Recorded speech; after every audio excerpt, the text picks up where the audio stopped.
So let's start with myth number one. Okay.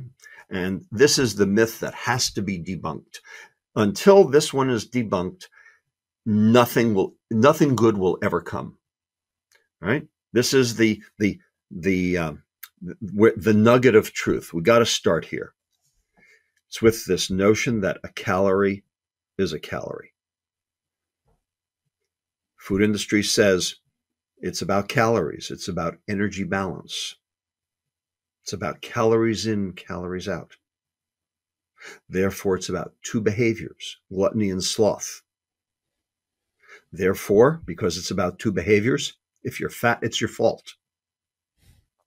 Therefore, diet and exercise.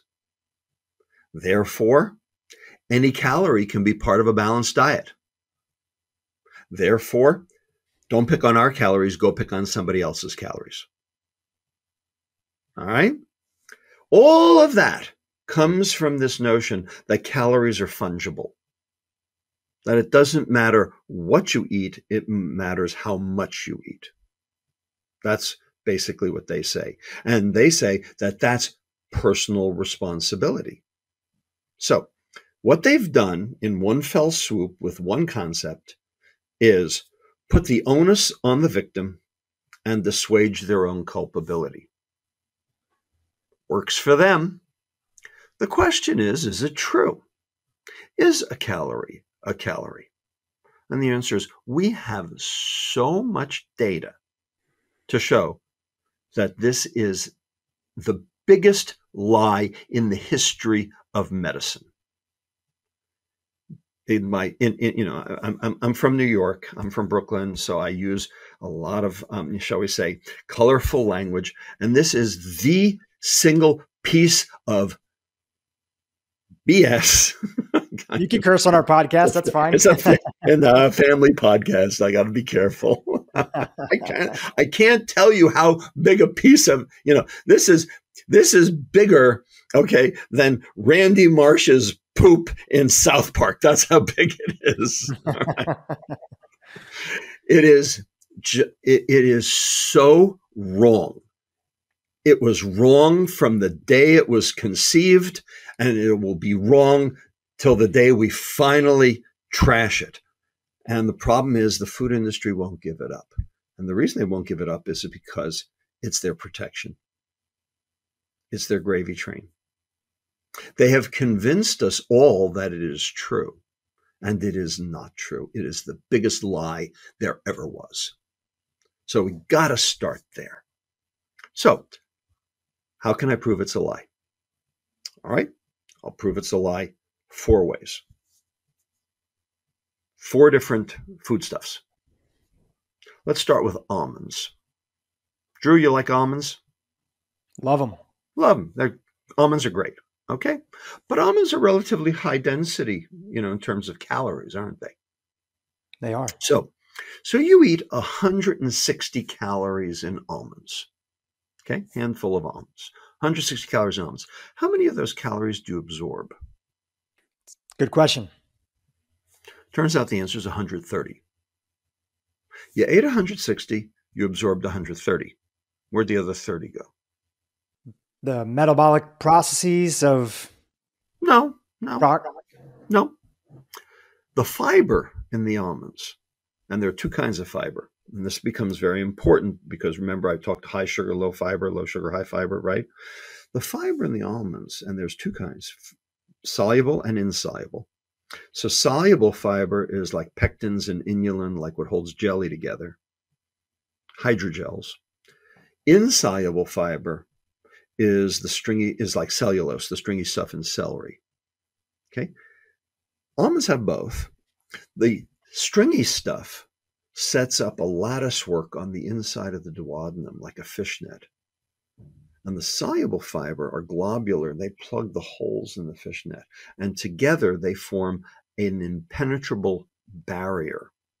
You can actually see it on electron microscopy, a whitish secondary barrier that inhibits the absorption of simple sugars, glucose, fructose, sucrose, simple starches, in the duodenum so that they do not go via the portal vein to reach the liver and then overwhelm the liver, so that the liver stays healthy. You are protecting the liver with the fiber in the almonds.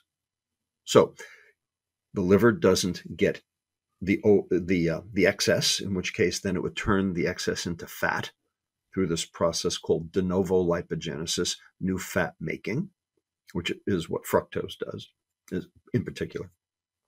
And you don't generate an insulin response because you didn't generate a serum glucose response. Okay, this all has to do with the concept of glycemic load to keep the insulin down. Okay, and that keeps you metabolically healthy because insulin's the bad guy in this story. Insulin drives chronic metabolic disease because insulin drives growth, abnormal growth. It drives vascular smooth muscle growth. That's why you get coronary artery disease. It drives prostate and breast growth. That's why you get breast and prostate cancer because of the insulin. Well, okay, so you didn't generate as big an insulin response because you didn't absorb those calories.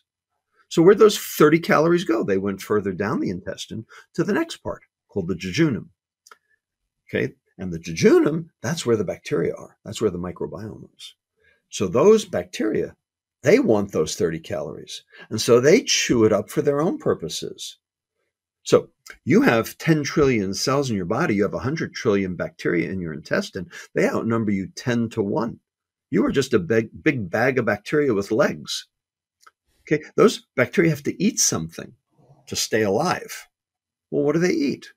Well, they eat what you eat. The question is, how much did you get versus how much did they get? And when you consume those almonds, you consumed it with fiber, and that fiber meant that those 30 calories weren't for you.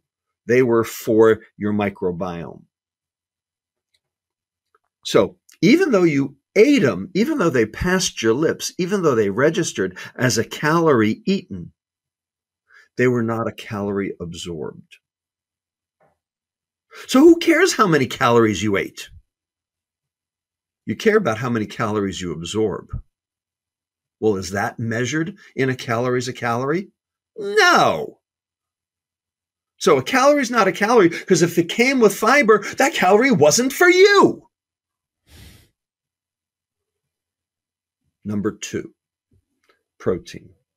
Okay. So protein is made up of amino acids. And there are 20 amino acids, right? Some of them are essential amino acids. You have to consume them. Some of them your body can make from those essential amino acids. But there are 20 amino acids. Now, if you are building muscle, you need those amino acids because muscle is primarily protein, actin, myosin, etc. All right? So bodybuilders who are building muscle, they take scoops of protein powder and put it in their Vitamix to make their smoothies, right? Okay, and they're building muscle, and so they need those amino acids because they're essential. They have to consume them. But what if you're not a bodybuilder? What if you're a mere mortal like me? And what if you consume excess protein, excess amino acids? What if you ended up going to, the steakhouse and you ordered that porterhouse for 2 and you ate the whole thing yourself? Okay, now what? Where is the protein going to go? Is there a storehouse for protein? And the answer is, yeah, your muscle. But if you're not building muscle, then that's not your storehouse. So what happens to the excess? What happened to the other half of the porterhouse? Well, it went to the liver. The amino acids went to the liver. The liver has to turn it into energy. So the liver has to take the amino group off the amino acid, a deamination. Now, once that happens, that amino acid now becomes an organic acid. That organic acid can now enter the Krebs cycle, which is the cycle that makes the ATP. And so you can generate energy from that amino acid once it's deamidated. Turns out that process of deamination, taking that amino group off, costs energy. Okay, it costs energy, and it costs twice as much energy as what your liver has to do to prepare a carbohydrate for burning. So there's a net deficit for protein versus carbohydrate when you are turning it into ATP. So even though protein and carbohydrate are both 4 calories per gram, when you're burning protein, you actually generate fewer ATPs than when you're burning carbohydrate. Therefore, calorie is not a calorie, because you started with the same number of calories in bomb calorimeter, but you ended up with different level numbers of ATPs.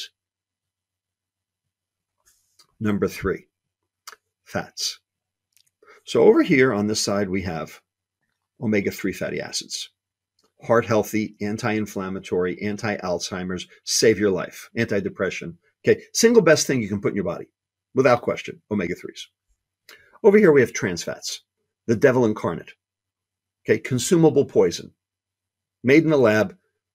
The reason that we put the trans fats in the food was because the bacteria couldn't break the trans double bond because it didn't have the enzyme, the desaturase, to do it.